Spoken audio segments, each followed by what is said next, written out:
이제 크리스마스가 얼마 남지 않았습니다. 벌써 이제 많은 곳에 크리스마스 장식을 하고 있는 것을 우리가 보게 됩니다. 매년 12월 달이 되면 그야말로 온 세상이 떠들썩한 것을 우리가 봅니다. 왜냐하면 이 세상을 구원하기 위해서 이 세상에 찾아오신 우리 구주께서 탄생하신 날을 우리가 기념하고 축하하는 그러한 날이 있기 때문에 그렇습니다. 오늘 저는 구주의 오심에 대해서 다시 한 번 더 상기해 볼 수 있는 그런 시간을 가지게 되기를 원합니다. 저는 어느 날 예수님이 저와 같은 비천한 자를 찾아오셨다는 것이 너무나 감사하고 감격했던 적이 있었습니다. 천하의 몹쓸 저를 만나 주시기 위해서 예수님이 이 땅에 찾아와 주셨다는 것이 너무나 감사한 마음이 있었습니다. 그리고 예수님은 나의 모든 죄와 허물을 대신 다 짊어지시고 해결해 주시기 위해서 십자가를 지셨다는 것이 너무나 고맙게 느껴졌습니다. 그래서 그 사실 하나만 가지고도 일평생 감사하면서 살아야 되겠구나라고 주님 앞에 기도드렸던 적이 있었습니다. 예수님의 오심은 우연히 된 것도 아니고 누가 거짓으로 지어낸 이야기도 아닙니다. 하나님의 섬세한 계획과 예언을 통해서 4,000년 동안이나 계속해서 말씀해 오신 일이었습니다.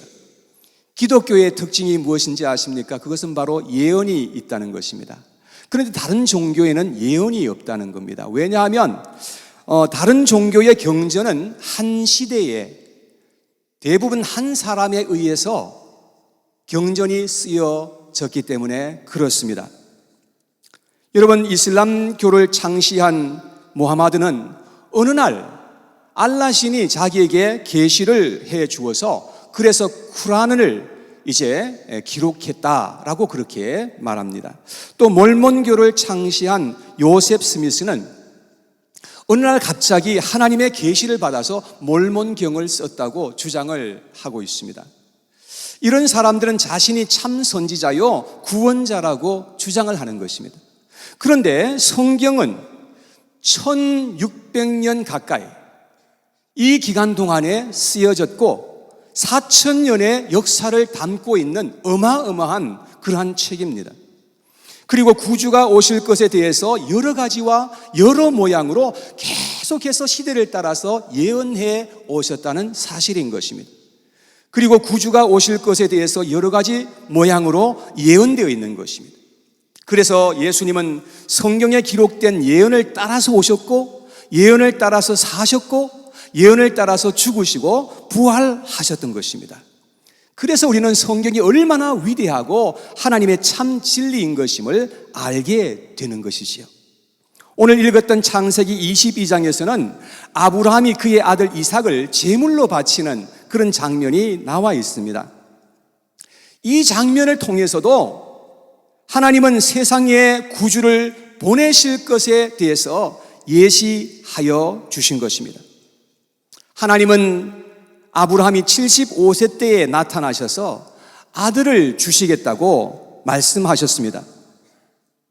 그런데 아무리 기다려도 안 주시니까 그래서 인간적인 방법을 동원해서 이제 그 하갈이라고 하는 종을 통해서 아들을 낳게 된 것입니다. 그런데 하나님께서는 그 여종을 통해서 낳은 아들은 진짜 아들이 아니라고 말씀을 하십니다.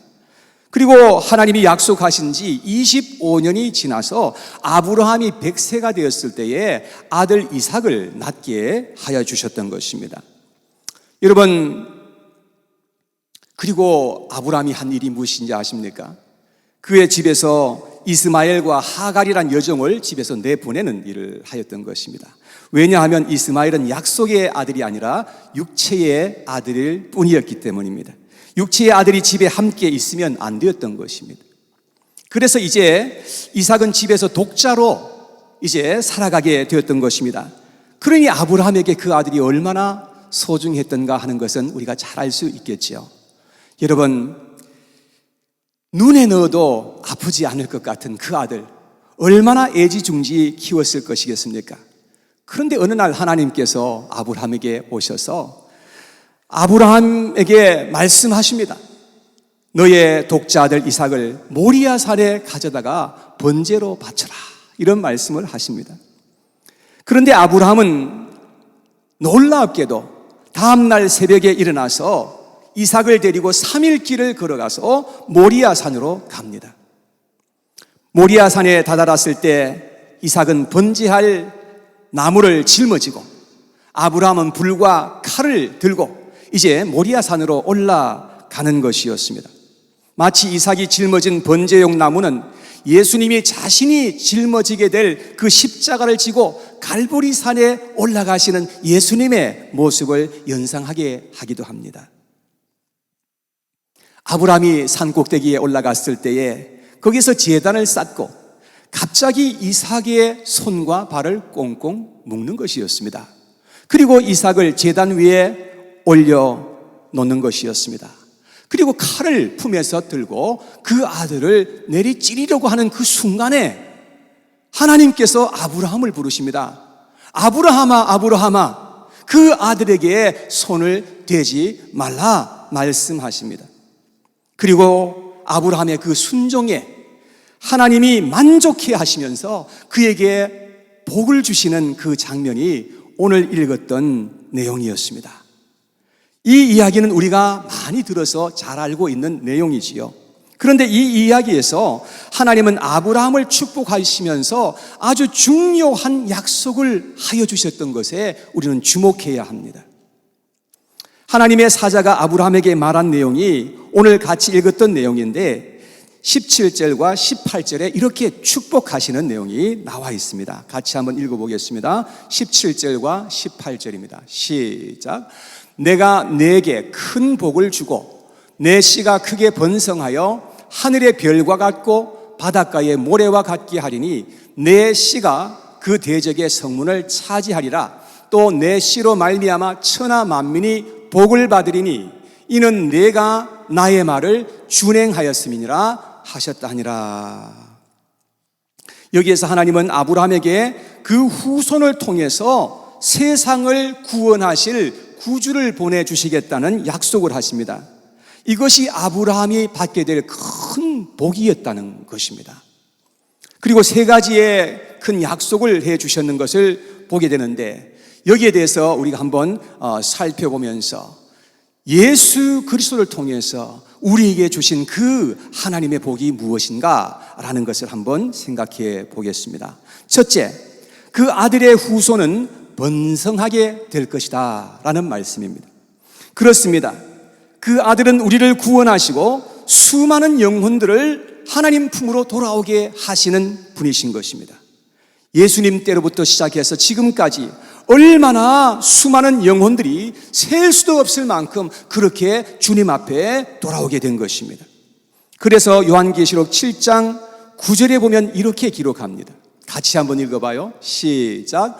이 일 후에 내가 보니 각 나라와 족속과 백성과 방언에서 아무도 능히 셀 수 없는 큰 무리가 나와 흰 옷을 입고 손에 종려 가지를 들고 보좌 앞과 어린 양 앞에 서서 그랬습니다.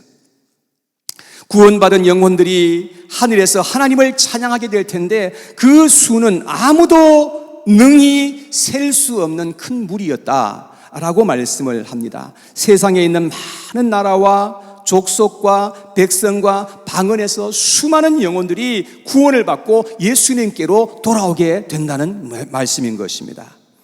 여기에 우리의 한국 민족들도 포함되어 있는 줄로 믿습니다. 지금으로부터 약 130년 전에 미국에서 선교사님들이 한국 땅에 오셔서 복음을 전파하신 것입니다. 여러분, 하나님의 은혜로 말미암아서 한국 백성들이 많은 사람들이 예수님을 믿고 구원받게 된 줄로 믿습니다. 여러분, 그 중에 우리들도 들어있다는 것을 저는 믿습니다. 할렐루야. 그런데 여호와의 증인들은요 14만 4천 명만이 구원의 반열에 오르게 된다 이렇게 주장을 합니다. 여러분, 그런데 14만 4천 명은 셀 수 있잖아요. 초등학교 학생들도 14만 4천 명은 셀 수 있을 거예요. 여러분, 그런데 성경에 보니까 구원받은 성도들의 수는 아무도 능히 셀 수 없이 많을 것이라고 성경은 말씀하고 있지 않습니까? 여러분 더욱더 많이 전도하고 선교해서 더 많은 영혼들이 주께 돌아오게 되기를 간절히 원합니다. 하나님의 나라는 더욱더 확장되고 번성하게 될 것을 저는 믿습니다. 우리 반석교회는 이 일을 위해서 더욱더 귀하게 쓰임받는 교회가 되었으면 좋겠습니다. 두 번째, 그 아들의 후손들이 대적의 성문을 차지하게 될 것이다, 그렇게 말씀을 합니다. 이삭의 후손들이 대적의 성문을 차지하게 될 것이란 말입니다. 이 말씀은 장차 이스라엘 백성들이 가나안 땅에 들어가서 그곳을 정복하고 차지하게 될 것에 대한 예시적인 말씀입니다. 그러나 장차 예수 그리스도를 믿는 교회가 이 세상을 이기게 될 것이라는 그런 말씀으로 연결됩니다. 여러분, 궁극적으로 하나님의 대적은 누구일까요? 당연히 그것은 사탄입니다. 그러니까 예수님은 사탄의 성문을 차지하게 된다는 것입니다. 고대 시대 때에 성문을 차지했다는 이 표현은요, 그 성을 정복하고 장악했다는 그런 의미인 것입니다.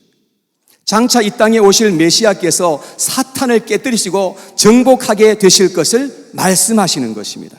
이러한 말씀은 처음 사람들이 하나님께 범죄한 직후에도 말씀이 기록되어 있습니다. 창세기 3장 15절에 보면 하나님이 사탄에게 하신 말씀이 기록되어 있습니다. 한번 같이 읽어봐요. 시작. 내가 너로 여자와 원수가 되게 하고 내 후손도 여자의 후손과 원수가 되게 하리니 여자의 후손은 내 머리를 상하게 할 것이요 너는 그의 발꿈치를 상하게 할 것이니라 하시고, 자, 여기에서 사탄의 후손과 여자의 후손 사이에 싸움이 일어나게 될 것임을 말씀합니다. 사탄의 후손은 마귀이고 여자의 후손은 당연히 세상의 구주이신 예수 그리스도이신 것입니다. 그래서 사탄과 예수님은 원수의 관계이며 사탄은 예수님의 발꿈치를 상하게 될 것이고 예수님께서는 사단의 머리를 상하게 할 것이다, 이렇게 말씀하고 있는 것입니다. 그런데 과연 사탄은 예수님을 괴롭게 하여 십자가에서 죽게 하였던 장본인이었던 것입니다. 그러나 예수님께서는 3일 만에 다시금 부활하셔서 살아나셨습니다. 그리고 예수님은 사단의 머리를 상하게 하시고 정복하게 하신 줄 믿으시기를 바랍니다. 그래서 사탄은 하늘에서 더 이상 있을 곳을 찾지 못하고 땅으로 쫓겨 내려오게 된 것입니다. 그래서 요한계시록 12장 9절에 보면 이렇게 기록했습니다. 다 같이 시작. 큰 용이 내쫓기니 옛 뱀 곧 마귀라고도 하고 사탄이라고도 하며 온 천하를 꿰는 자라. 그가 땅으로 내쫓기니 그의 사자들도 그와 함께 내쫓기니라. 사단은 지금 이 땅에서 성도들 향해서 전쟁을 일으키고 대적하고 있다는 사실을 성경은 말씀합니다. 마귀는 우는 사자와 같이 삼킬 자를 찾아서 두루 다니고 있는 것입니다. 그러나 예수 그리스도에게 붙어 있는 자들은 예수님께서 승리하신 것처럼 우리도 승리하게 될 줄로 믿습니다. 왜냐하면 예수님이 이 세상을 이기시고 사탄을 이미 정복하셨기 때문입니다. 그래서 우리는 예수님에게 굳게 붙어 있어야 하고 예수님 안에 살아가야 한다는 말씀인 것입니다. 사단은 아무리 우리를 집어삼킬 듯이 위협을 하지만 발톱이 다 빠져버리고 이빨이 다 빠져버린 호랑이처럼 되고 만 것입니다. 예수님이 승리하신 것처럼 그러므로 우리도 승리하게 될 줄을 믿으시기를 바랍니다. 세 번째, 그 아들을 통해서 천하 만민이 복을 받게 될 것이다 라고 약속하셨습니다. 오늘 보면 18절 말씀을 같이 봅니다. 우리 18절 시작.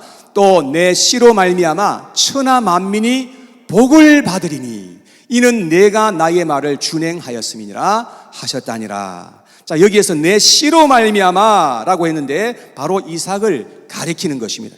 그런데 이삭은 장차 오실 메시아를 예시하는 그런 인물로 나와 있는 것입니다. 그래서 궁극적으로는 예수 그리스도를 통해서 천하 만민이 복을 받게 될 것이다 라는 그런 말씀인 것입니다. 사도 바울이 유대인들에게 설교한 내용이 사도행전 3장에 기록되어 있는데 25절과 26절에 다음과 같이 기록하고 있는데 한번 차례대로 읽어보겠습니다. 시작. 너희는 선지자들의 자손이요 또 하나님이 너희 조상과 더불어 세우신 언약의 자손이라. 아브라함에게 이르시기를 땅 위의 모든 족속이 너의 씨로 말미암아 복을 받으리라 하셨으니. 26절. 하나님이 그 종을 세워 복 주시려고 너희에게 먼저 보내사 너희로 하여금 돌이켜 각각 그 악함을 버리게 하셨느니라. 아브라함의 씨로 말미암아 오신 예수님을 하나님이 그 종으로 세워 복 주시려고 하셨다, 이렇게 말씀을 합니다. 왜 예수님을 종이라고 하셨을까요? 여러분, 예수님은 하나님 아버지에게 순종하여서 우리를 섬기시기 위해서 이 땅에 찾아오셨기 때문에 그런 것입니다. 여러분, 예수님은 우리에게 참되고 영원한 복을 주시기 위해서 이 땅에 오신 것을 믿으시기를 바랍니다. 사람들은 이 땅에서 성공하면 복을 받았다고 생각하는데 꼭 그렇지만은 않습니다. 이 땅의 것은 많이 받았는데 하늘의 것을 만약에 받지 못했다고 한다면 정말로 복 받은 사람은 아닌 것입니다. 에베소서 1장 3절에 보면 이렇게 기록합니다. 다 같이 시작. 찬송하리로다 하나님 곧 우리 주 예수 그리스도의 아버지께서 그리스도 안에서 하늘에 속한 모든 신령한 복을 우리에게 주시되, 하나님은 우리에게 하늘에 속한 모든 신령한 복을 주고 싶어서 간절히 원하시는 하나님이십니다. 그런데 예수 그리스도 안에서 모든 신령한 복을 주시는 것이요, 그리고 예수 그리스도를 통해서 모든 좋은 것들이 빛의 아버지께로부터 우리에게 임하게 된다는 것을 말씀하는 것입니다. 이 세상에 우리가 눈으로 보고 만지는 것들은 참된 복도 아니고 영원한 것도 아닙니다. 이 땅의 것은 우리가 이 땅을 떠날 때 하나도 가지고 갈 것이 없는 것입니다. 다 우리는 뒤로 놓고 가야 합니다. 사랑하는 여러분, 예수 그리스도께서 우리에게 주시는 신령한 복을 풍성하게 받아 누리시는 저와 여러분 모두가 되었으면 좋겠습니다. 예수님이 우리에게 주시고자 하시는 가장 좋은 것은 무엇일까요? 첫째, 말씀과 성령을 통한 구원입니다. 여러분, 오죽하면 예수님이 우리를 구원하시기 위해서 자기 자신을 내어주셔서 죽게 하셨겠습니까? 하나님은 모든 사람이 구원을 받으며 진리를 아는 데 이르기를 원하신다고 말씀했습니다. 그 다음으로 예수님은 우리에게 하늘의 평강을 주시기 위해서 오신 것입니다.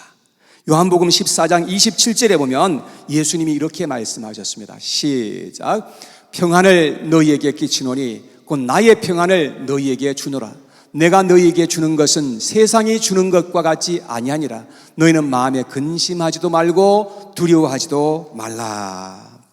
여러분, 어떤 상황 속에서도 평안을 누릴 수 있는 그런 하늘의 평안이 있다는 것입니다.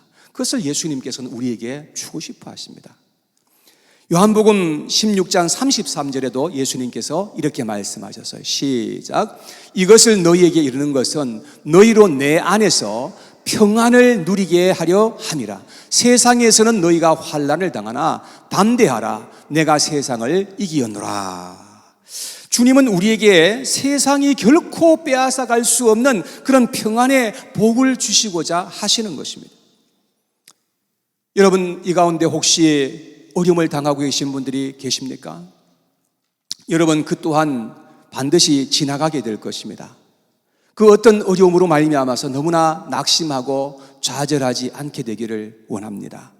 하나님은 우리에게 끊임없이 말씀하시는 메시지는 두려워하지 말라는 말씀입니다. 하나님은 우리에게 평강 주시기를 원하시고 하늘의 기쁨으로 채워주시기를 원하십니다. 그리고 우리가 이 세상에 사는 동안에 하늘의 소망을 가지고 이 세상에 살아갈 수 있도록 은혜를 베풀어 주시는 것입니다. 그래서 예수님이 이 땅에 찾아오신 것입니다. 할렐루야. 이제 다음 주일은 크리스마스 예배를 드리고 오후에 특별 음악회를 가지게 됩니다. 여러분 모두 다 열심히 준비해서 하나님께 드리는 아름다운 찬양과 예배가 될 수 있게 되기를 간절히 원합니다. 올해는 특별히 우리 남성들이, 영어권과 한어권들 모두 남성들이 찬양을 준비하고 있습니다. 한 번도 이런 일이 없었는데 상당히 기대가 되고 있습니다. 어떤 작품이 나올까 한번 기대해 보겠습니다. 우리는 예수 그리스도가 이 땅에 찾아오신 것을 다시 한 번 더 기억하며 진정한 마음으로 그분 앞에 예배를 올려드릴 수 있기를 원합니다. 만왕의 왕이시고 만주의 주이신 예수님께 합당한 영광을 올려드리기를 원합니다. 그리고 죽은 자 가운데서 다시 살아나셔서 지금도 이 땅의 모든 것을 통치하시는 그분 예수 그리스도를 따라갈 수 있는 저와 여러분들 모두가 되었으면 좋겠습니다. 예수 그리스도로 말미암아 하늘의 구원과 평강이 우리 마음 가운데 풍성하게 누려지는 그런 복된 계절이 되기를 간절히 바랍니다.